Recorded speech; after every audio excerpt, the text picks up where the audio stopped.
ನಡುಬಾಡೆ ವಾರ್ತೆಗಳಿಗೆ ಸ್ವಾಗತ. ನಾನು ರಶ್ಮಿ. ಮುಖ್ಯಾಂಶಗಳು. ಬೆಂಬಲ ಬೆಲೆಯಡಿ ಭತ್ತ ಖರೀದಿ ಜಿಲ್ಲೆಯಲ್ಲಿ ಆರಂಭ. ರೈತರ ಹೆಸರು ನೋಂದಣಿಗೆ ಜಿಲ್ಲಾಧಿಕಾರಿ ಮನವಿ. ಇಂದು ವಿರಾಜಪೇಟೆಯಲ್ಲಿ ವಿದ್ಯುತ್ ವ್ಯತ್ಯಯ.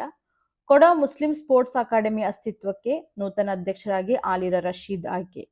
ನೂತನವಾಗಿ ರಚನೆಗೊಂಡ ಮಕ್ಕಂದೂರು ಮುಕ್ಕೋಡ್ಲು ಗೌಡ ಮಹಿಳಾ ಒಕ್ಕೂಟ. ಕರ್ನಾಟಕ ಮಾಧ್ಯಮ ಅಕಾಡೆಮಿಯ ದತ್ತಿನಿಧಿ ಪ್ರಶಸ್ತಿ. ಪತ್ರಕರ್ತರಿಂದ ಲೇಖನಗಳ ಆಹ್ವಾನ. ವಾರ್ತೆಗಳ ವಿವರ. ಸರ್ಕಾರದ ಬೆಂಬಲ ಬೆಲೆಯಡಿ ಜಿಲ್ಲೆಯಲ್ಲಿ ಭತ್ತ ಖರೀದಿ ಮಾಡಲಾಗುತ್ತಿದ್ದು, ಈ ಸಂಬಂಧ ರೈತರ ಹೆಸರು ನೋಂದಣಿ ಕಾರ್ಯ ಈಗಾಗಲೇ ಆರಂಭವಾಗಿದ್ದು, ಜಿಲ್ಲೆ ರೈತರು ಯೋಜನೆಯ ಸದ್ಬಳಕೆ ಮಾಡಿಕೊಳ್ಳುವಂತೆ ಜಿಲ್ಲಾಧಿಕಾರಿ ವೆಂಕಟರಾಜ ಕೋರಿದ್ದಾರೆ.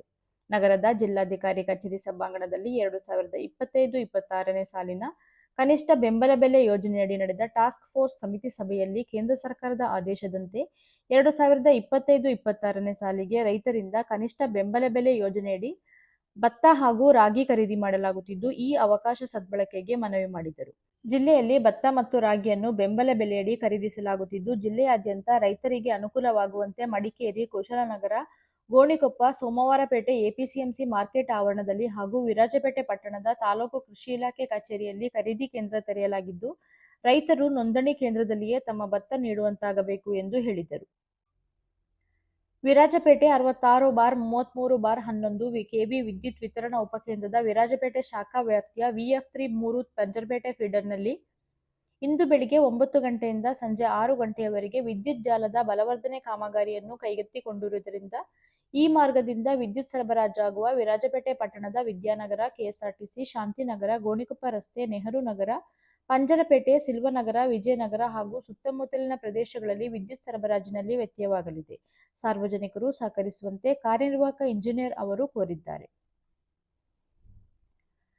ಕ್ರೀಡಾ ಚಟುವಟಿಕೆಗಳ ಆಯೋಜನೆ ಹಾಗೂ ಕ್ರೀಡಾ ಪ್ರತಿಭೆಗಳ ಉತ್ತೇಜನಕ್ಕೆ ಸಂಬಂಧಿಸಿದಂತೆ ಮಾತ್ರ ಸೀಮಿತವಾಗಿ ಕೊಡವ ಮುಸ್ಲಿಂ ಸ್ಪೋರ್ಟ್ಸ್ ಅಕಾಡೆಮಿಯನ್ನು ನೂತನವಾಗಿ ಅಸ್ತಿತ್ವಕ್ಕೆ ತರಲಾಗಿದೆ. ಹೊನ್ನಂಪೇಟೆ ಪಟ್ಟಣ ಪಂಚಾಯಿತಿಯ ಉಪಾಧ್ಯಕ್ಷ ಆಲಿರ ರಶೀದ್ ನೂತನ ಅಧ್ಯಕ್ಷರಾಗಿ ಅವಿರೋಧವಾಗಿ ಆಯ್ಕೆಗೊಂಡಿದ್ದಾರೆ.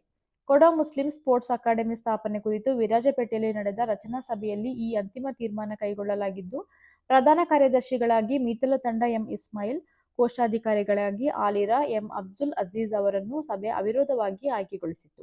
ಉಪಾಧ್ಯಕ್ಷರಾಗಿ ವಿರಾಜಪೇಟೆಯ ಕೆಂಗೋಟಂಡ ಎಸ್ ಸೂಫಿ, ಕುಂಜಿಲ್ಲದ ಕುಂಡಂಡ ಎ ರಜಾಕ್, ಜಂಟಿ ಕಾರ್ಯದರ್ಶಿಗಳಾಗಿ ಕೊಳಕೇರಿಯ ಕಣ್ಣಪ್ಪಣೆ ವೈ ಅಶ್ರಫ್ ಹಾಗೂ ಕ್ರೀಡಾ ಸಂಚಾಲಕರಾಗಿ ಕೊಂಡಂಗೇರಿಯ ಕತ್ತಣೀರ ಎಚ್ ಅಬ್ದುಲ್ ರೆಹಮಾನ್ ಅವರು ಅವಿರೋಧವಾಗಿ ಆಯ್ಕೆಗೊಂಡಿದ್ದಾರೆ.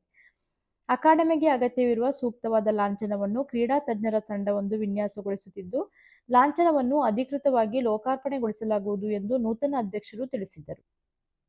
ಮಕ್ಕಂದೂರು ಮುಕ್ಕೋಡ್ಲು ಗೌಡ ಮಹಿಳಾ ಒಕ್ಕೂಟ ನೂತನವಾಗಿ ರಚನೆಗೊಂಡಿದ್ದು, ಅಧ್ಯಕ್ಷರಾಗಿ ತೋಟೆರ ನವೀನಕುಮಾರಿ ಚಂದ್ರಪ್ರಕಾಶ್ ಹಾಗೂ ಪ್ರಧಾನ ಕಾರ್ಯದರ್ಶಿಗಳಾಗಿ ತೇಲಬೈಲು ಆಶಿಕಾ ದಿನೇಶ್ ಆಯ್ಕೆಯಾಗಿದ್ದಾರೆ.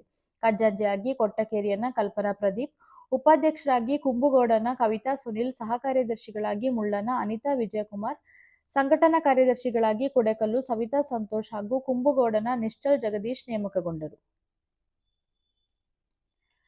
ಕರ್ನಾಟಕ ಮಾಧ್ಯಮ ಅಕಾಡೆಮಿಯು 2025ನೇ ಸಾಲಿನ ವಿವಿಧ ದತ್ತಿನಿಧಿ ಪ್ರಶಸ್ತಿಗಳಿಗಾಗಿ ಪತ್ರಕರ್ತರಿಂದ ಲೇಖನಗಳನ್ನು ಆಹ್ವಾನಿಸಿದೆ.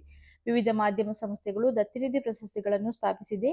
ಈ ದತ್ತಿನಿಧಿ ಪ್ರಶಸ್ತಿಗಳು ತಲಾ 10,000 ರೂಪಾಯಿ ನಗದು ಬಹುಮಾನ ಒಳಗೊಂಡಿದೆ. ಆಸಕ್ತ ಪತ್ರಕರ್ತರು 2025ರ ಜನವರಿ 1ರಿಂದ 2025ರ ಅಕ್ಟೋಬರ್ 25ರವರೆಗೆ ಪ್ರಕಟವಾಗಿರುವ ತಮ್ಮ ಒಂದು ಲೇಖನ ವರದಿಯನ್ನು ಕಳುಹಿಸಬಹುದು. ಕನ್ನಡ ದೈನಿಕ, ಟಿವಿ ವಾಹಿನಿ, ವಾರಪತ್ರಿಕೆಗಳಲ್ಲಿ ಕಾರ್ಯನಿರ್ವಹಿಸುತ್ತಿರುವ ಪತ್ರಕರ್ತರು ಬೈಲೈನ್ ಬರೆದಿರುವ ವರದಿ ಲೇಖನಗಳಿಗೆ ಮಾತ್ರ ಅವಕಾಶ ನೀಡಲಾಗಿದೆ. ಲೇಖನಗಳನ್ನು ಇದೇ ನವೆಂಬರ್ 12ರ ಒಳಗಾಗಿ ಕಾರ್ಯದರ್ಶಿಗಳು, ಕರ್ನಾಟಕ ಮಾಧ್ಯಮ ಅಕಾಡೆಮಿ, ಪೋಡಿಯಂ ಬ್ಲಾಕ್, ವಿಶ್ವೇಶ್ವರಯ್ಯ ಕೇಂದ್ರ, ಡಾಕ್ಟರ್ ಬಿ.ಆರ್. ಅಂಬೇಡ್ಕರ್ ಬೀದಿ, ಬೆಂಗಳೂರು ಇವರಿಗೆ ಅಂಚೆ ಮೂಲಕ ಅಥವಾ ಖುದ್ದಾಗಿ ತಲುಪಿಸಬಹುದು. ಇಲ್ಲಿಗೆ ನಡುಬಾಡೆ ವಾರ್ತೆ ಮುಕ್ತಾಯವಾಯಿತು. ಶುಭ ದಿನ.